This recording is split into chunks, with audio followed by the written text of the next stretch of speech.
now, where Arizona Senator Mark Kelly is speaking to reporters about a recent video that he and several other Democrats made to remind active duty troops that they have the ability to refuse illegal orders.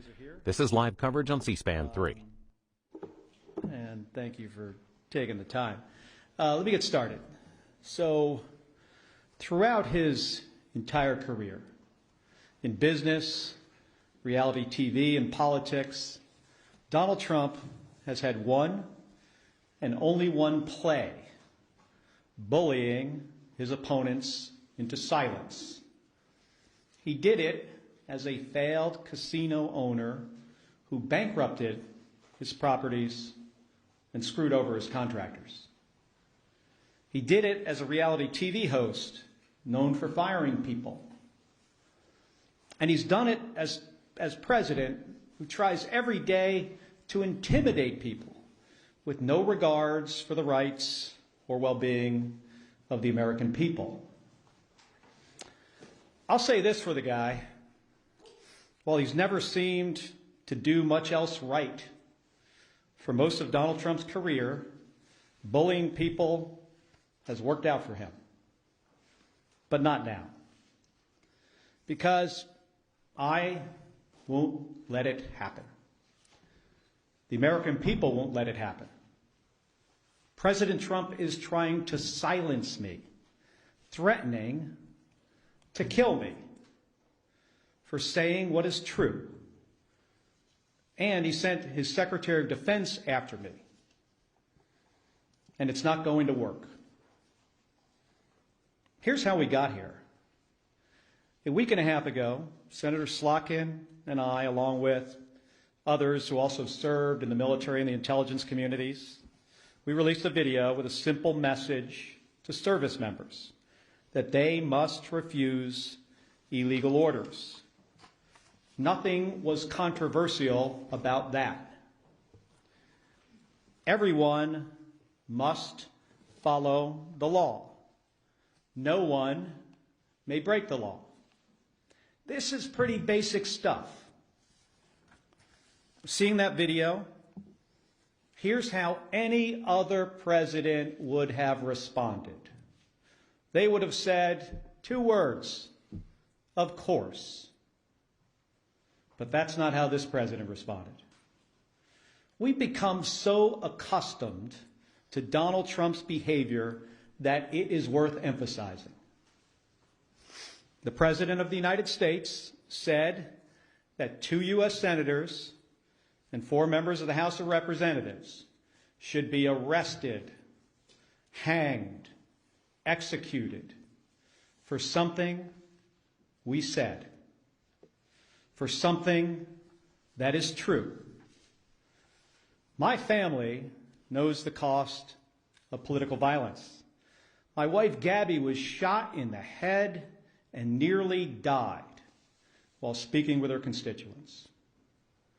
The president should understand this too.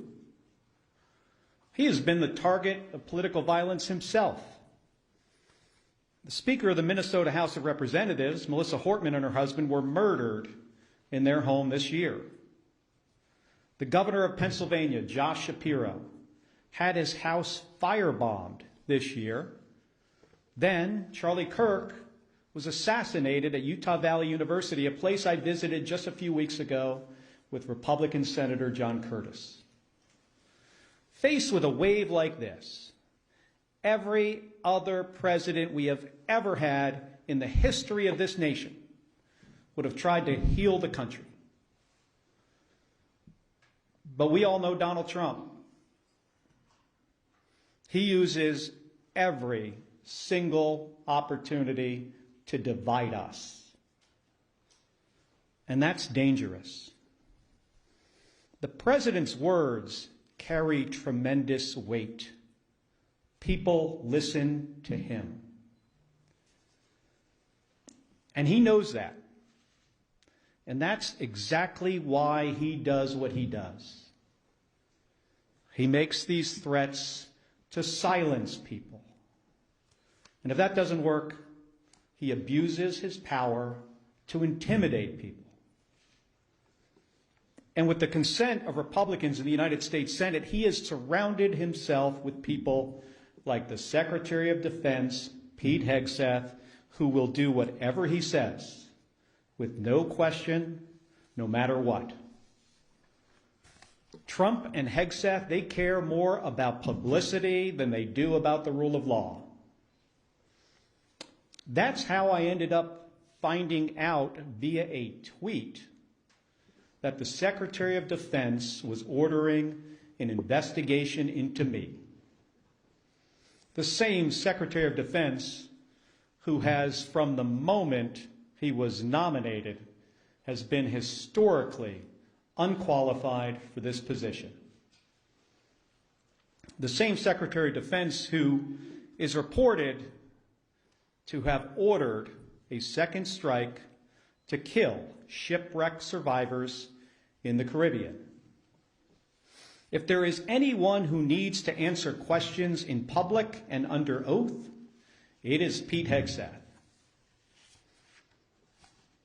It's a dangerous moment for the United States of America when the president and his loyalists use every lever of power to silence United States senators for speaking up. But we all know that this isn't about me, and it's not about the others in that video. They're trying to send a message to retired service members, to government employees, to members of the military, to elected officials, and to all Americans who are thinking about speaking up. You better keep your mouth shut or else. This has been a singular focus of President Trump's second term. Not addressing costs, not creating jobs, intimidating people, and going after the people he views as his political opponents. He's done it to companies. You better write a check to build my ballroom, or I might not approve your merger. He's done it with universities. You better fire your president, or I'll pull your research funding. He's even done it to late-night hosts. You better not make jokes that I do not like, or I'll get you taken off the air, and I'm going to take your company's broadcast license. And he does it every week with Republicans in the House and the Senate. You better toe the party line, or I'll make sure you never get reelected. Folks, this comes at a cost. And not only to American companies, colleges, and comedians. It damages every American's freedom of speech and the balance of powers that form the foundation of our democracy. Because when Republicans in Congress are too afraid to disagree with this president, it means that his bad ideas go unchallenged. He has slapped reckless tariffs on countries across the globe, skyrocketing the cost of everything from groceries to school supplies. Republicans historically, well, at least a year ago, they hated tariffs. But when it comes to voting to undo them, they are too afraid of Donald Trump. So Americans pay more for just about everything because of spineless politicians. It's the same with healthcare costs. There are Republicans in the House and the Senate who really want to do something to prevent these healthcare premiums from spiking for millions of Americans. The solutions are simple, but President Trump says he doesn't want to. So nothing happens. Nothing except a government shutdown. It goes on and on. The president has gone too far. Everybody needs to wake up. The occupant of the Oval Office is ignorant to the Constitution and has no regard for the rule of law. Trying to silence me in proposing to court-martial me, in threatening to kill me, for fighting back when our democracy demands that we must fight back. President Trump has crossed the line. And this time, it's not going to work. I will not be intimidated by this president. I am not going to be silenced by this president or the people around him, because I've given too much in service to this country to back down to this guy. In 1991, when Donald Trump was driving the Taj Mahal casino into bankruptcy, I was getting shot at over Iraq and Kuwait. In 2001, after Donald Trump said that the collapse of the Twin Towers meant he now owned the tallest skyscraper in Manhattan, I was carrying flags honoring 9/11 victims into space on a rocket ship. In 2003, when Donald Trump was writing birthday greetings to the monster Jeffrey Epstein, I was the first on the scene to recover the bodies of my fellow astronauts who died when Space Shuttle Columbia exploded during re-entry. In 2011, when Trump was hosting a reality show and peddling conspiracy theories against President Barack Obama, I was sitting next to my wife's hospital bed as she recovered from a gunshot wound to the head. My point is this: I've been through a lot worse in service to my country. The president and Pete Hegseth are not going to silence me. They aren't going to keep me from speaking out, and they're not going to keep me from doing my job. Enough of the bullying, enough of the intimidation, enough of the threats, enough of your nonsense.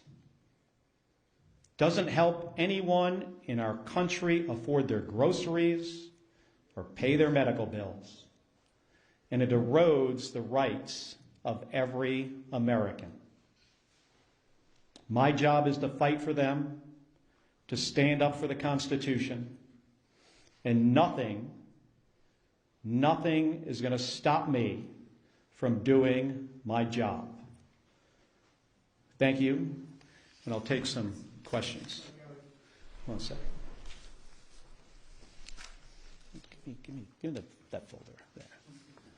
Just sit this down here. Can you, I know it's Manu from CNN, but for everybody, just starting with you, just say who you are, what station.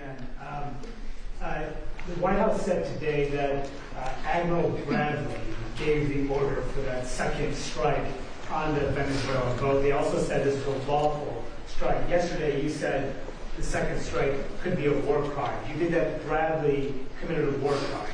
Let me just start, Manu, by saying that there needs to be an investigation.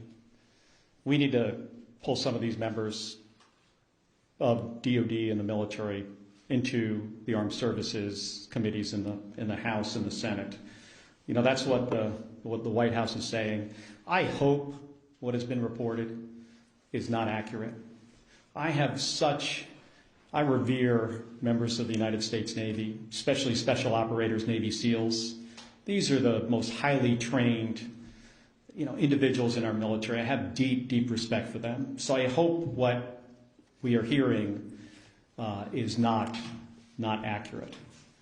I will say, though, as somebody who has sunk 2 ships myself, that folks in the military need to understand, the law of the sea, the Geneva Conventions, what the law says. And I'm concerned that if there were, in fact, as reported, survivors clinging to a damaged vessel, that could be, over a line. I hope it's not the case. I truly do. Should Admiral Bradley resist that order? Again, I am, not sure of all the facts yet. I don't want to prejudge before we have all the information. I think it's important for there to be an investigation. The inspectors general of DOD needs to investigate this. Unfortunately, an unqualified Secretary of Defense fired a bunch of them and got rid of a bunch of lawyers. I mean, Pete Hegseth, do I have a lot of confidence in DOD? Well, hopefully we have, inspectors general there that will be doing an impartial investigation. I think we should wait for the results of those investigations. Regarding this press conference investigation into your actions, have you spoken with DOD or DOJ or anyone? Have there been any conversations, any interviews yet?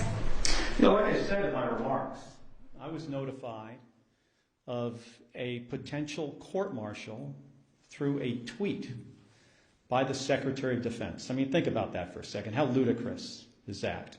That's the only notification that we have received to date. And I think that says a lot about who Pete Hegseth is and what he cares about. He doesn't care about the law. He doesn't care about process. He doesn't care about accountability. He cares about views on his Twitter account. And that's a big problem. I mean, I want to ask you guys this question. Have you ever in the history of our country seen a less qualified or less professional Secretary of Defense? I cannot think of one.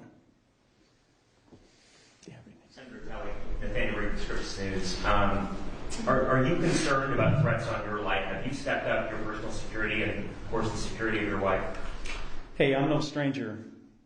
Gabby and I are no stranger to political violence. We get a lot of threats already. She continues to get threats. She gets threats on her life more so today because what Donald Trump said about me 10 days ago, that I should be hanged, that I should be executed. The threats on us have obviously gone up. I'm not going to get into details about my personal security. We take these threats very seriously, and I take, the threats from this president seriously. How many times in our country's history have you heard a president of the United States say that members of the Senate and the House should be hanged and executed? I mean, I can't think of one. Those words carry a lot of weight. The number of threatening calls that we get into our office have skyrocketed. And they were very graphic. I mean, some of them were put, not from my office, but another member put them out there for people to hear. Ones we get are worse than that. So I take this seriously. But again, that's why he does these things. Because he thinks he can shut me up. I have First Amendment rights. I'm a United States Senator. I am doing my job. I'm on the Armed Services and the Intelligence Committee. He ain't going to shut me up.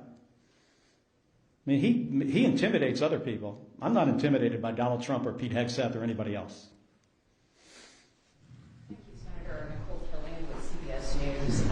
Are you aware, just back on Venezuela, are you aware of whether or not the Secretary has had, and Secretary Hegseth, that is, if he's had any conversations with any members of the Armed Services Committee, and in terms of these calls to investigate, do you believe the Secretary and Admiral Bradley should appear before the Armed Services? They absolutely should appear.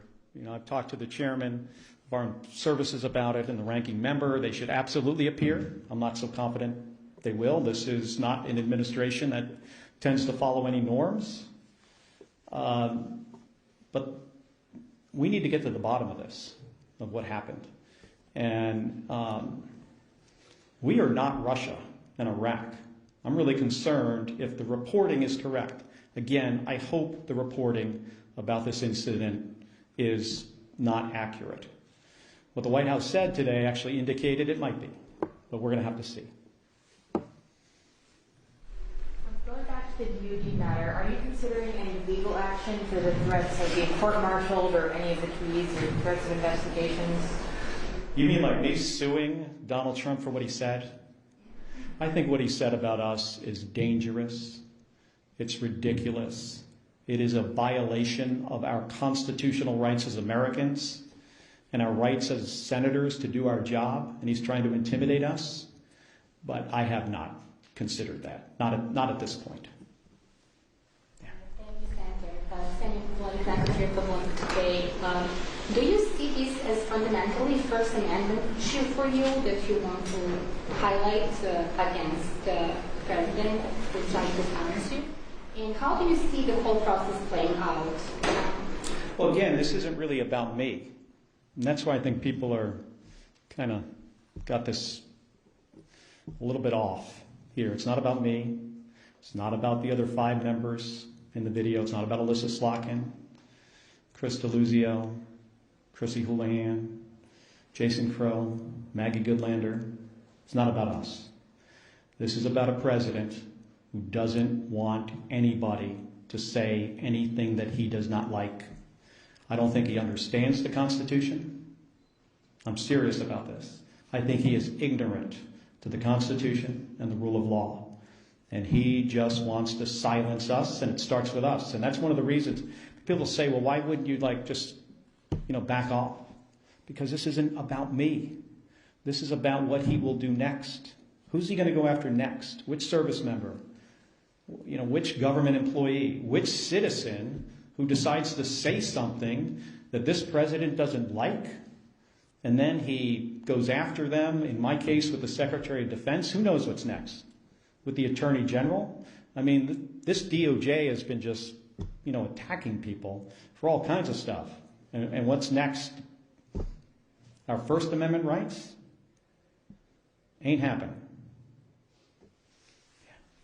Noah Robertson, Washington Post.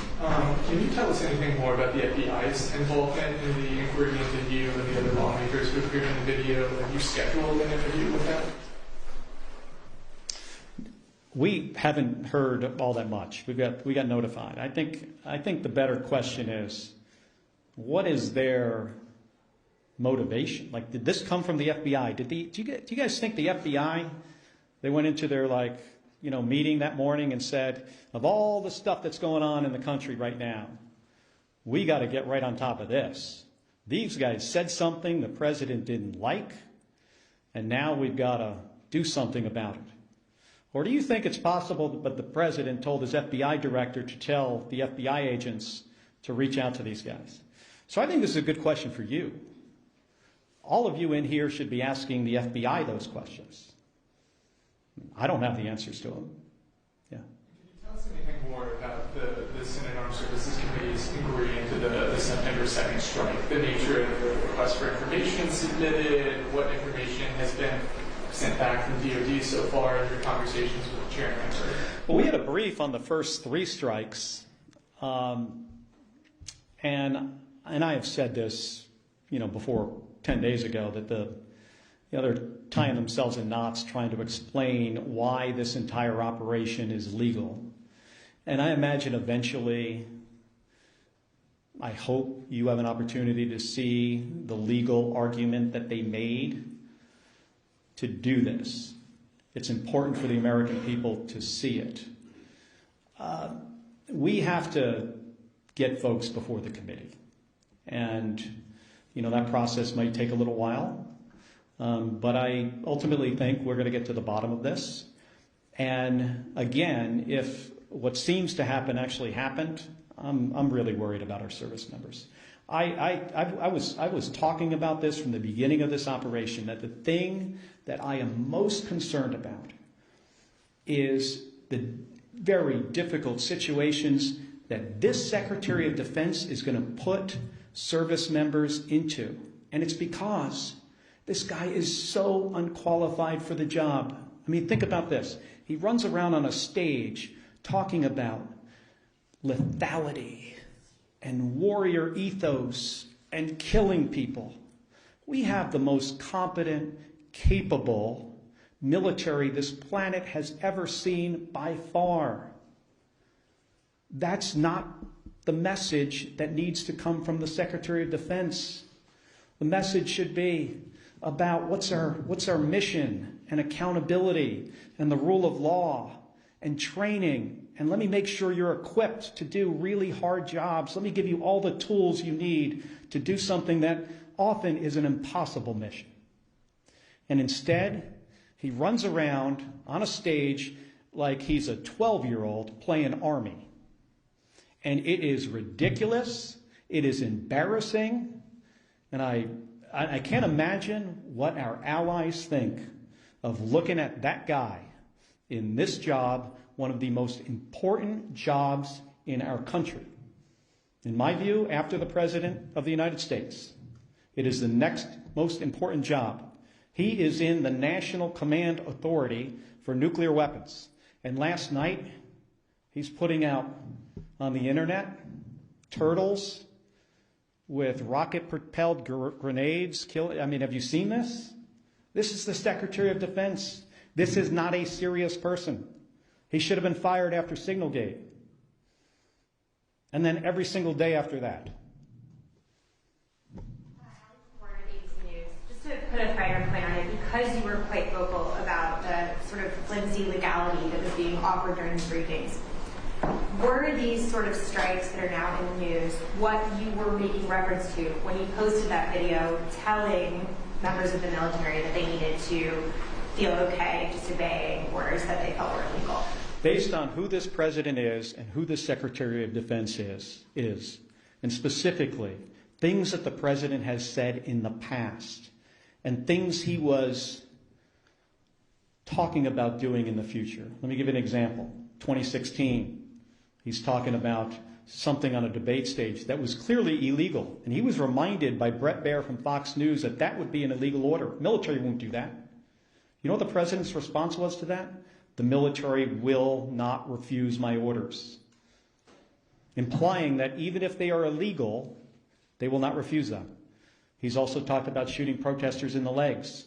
Then he's talking about deploying more troops to American cities and using those cities as training grounds. Do you know what that means? That means using the American people for the military to train on. So we were looking forward to try to head something off at the pass that could have been really, really bad. So it wasn't about this specific thing. Yeah. Jennifer Shutt with State's Newsroom. The NDAA conference report is set to come out later this week, over the weekend, or early next week. In addition to that, you all have not yet conferenced out the defense appropriations bill for the current fiscal year. Do you see either of those as options for you and other lawmakers concerned about the Defense Department, the actions in Venezuela, and other situations to address those legislatively in either the NDAA or defense approach? Well, I think it could be if we could get bipartisan support to do something like that. Sure. That's sometimes challenging. Because, remember, my Republican colleagues, not all of them, but most of them, are fearful of this president. They do not want to cross him. They see what just happened to me.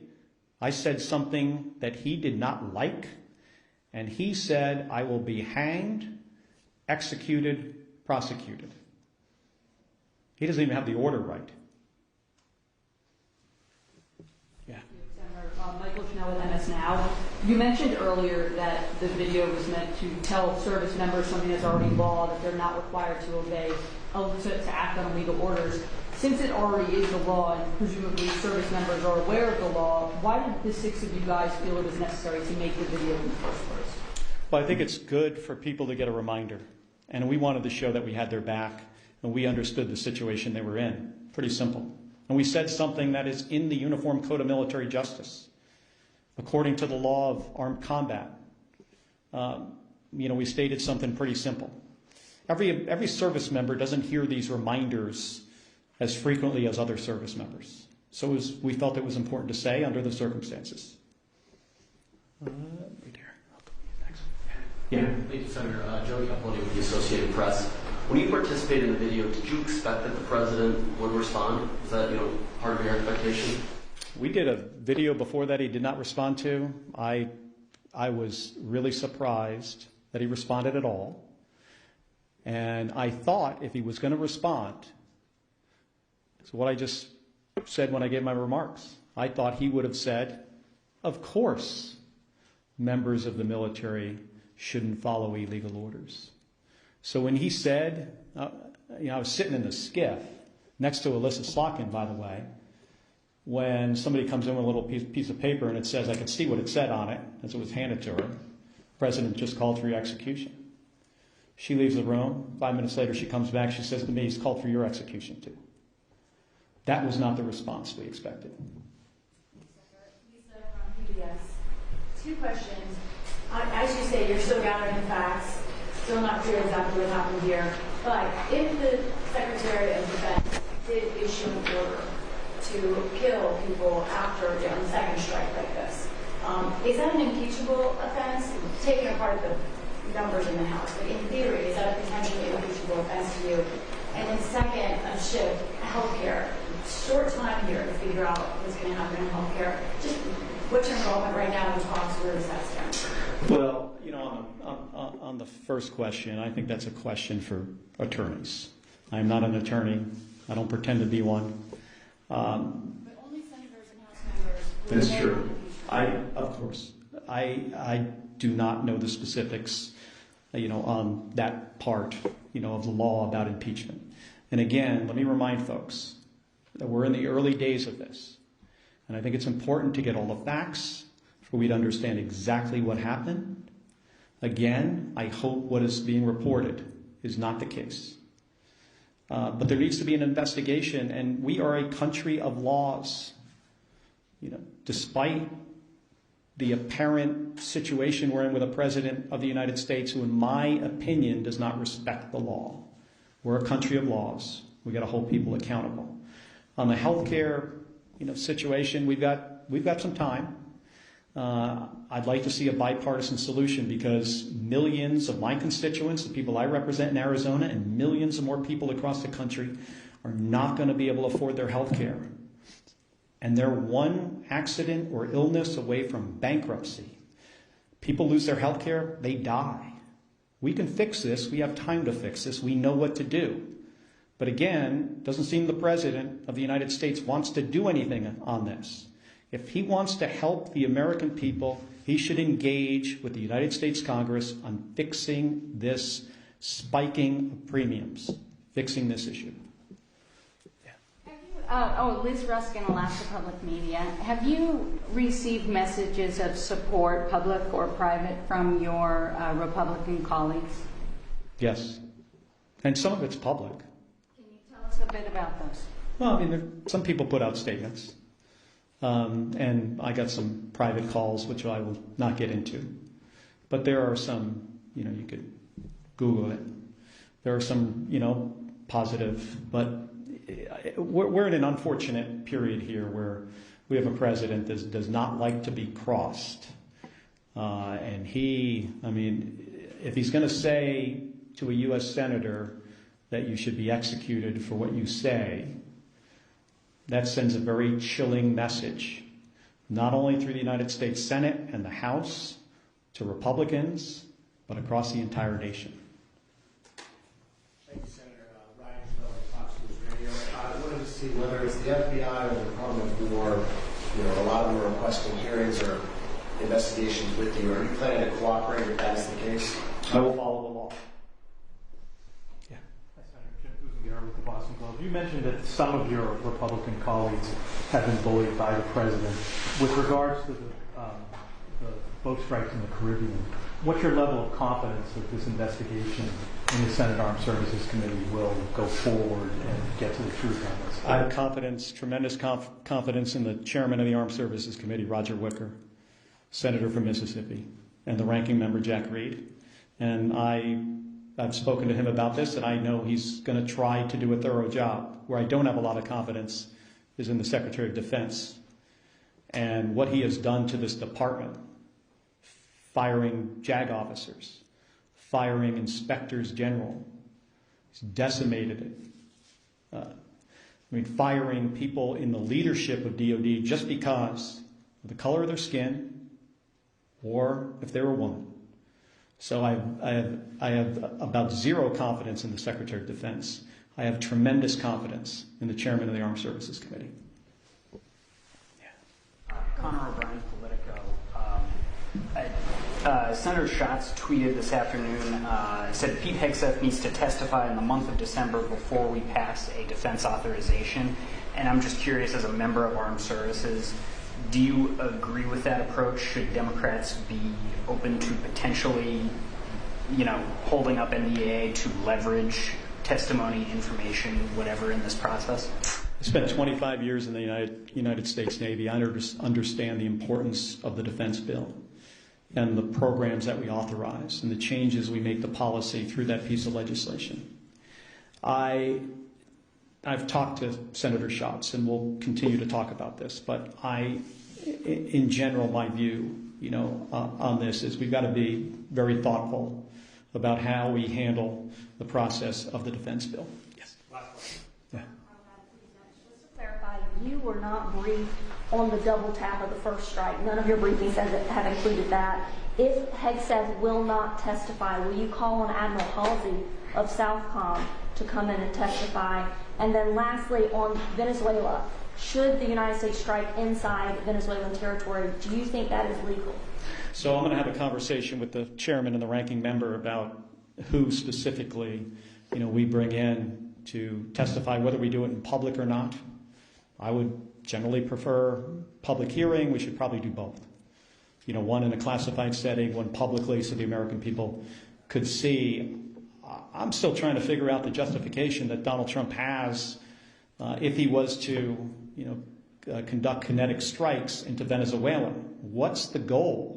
Why hasn't he communicated this to the American people? That's the job of the president, to lay out a case before we go to war. And if it is about removing Maduro, how do you square that with pardoning Juan Hernandez, who is basically the same guy from a different country, who got sentenced to 45 years in prison, and he's barely been there? He probably hasn't even gotten settled in yet, and the president's going to release him? It doesn't make any sense. And I'll tell you what, regime change as a policy of the United States generally in our history has not worked out well. Think of South Vietnam. Think of the Bay of Pigs, Iraq and Afghanistan. It results in the deaths of U.S. service members without the intended outcome. And in this case, I don't even think we know the intended outcome. President needs to make a case to the American people when he is about to put thousands of American men and women in harm's way. This is not the way to manage the U.S. military. Hey, I want to thank all of you for spending the time here today. I'm sorry the room is so warm in here, but we'll cool it down next time. Thank you. Appreciate it. Subscribe to One India and never miss an update. Download the One India app now.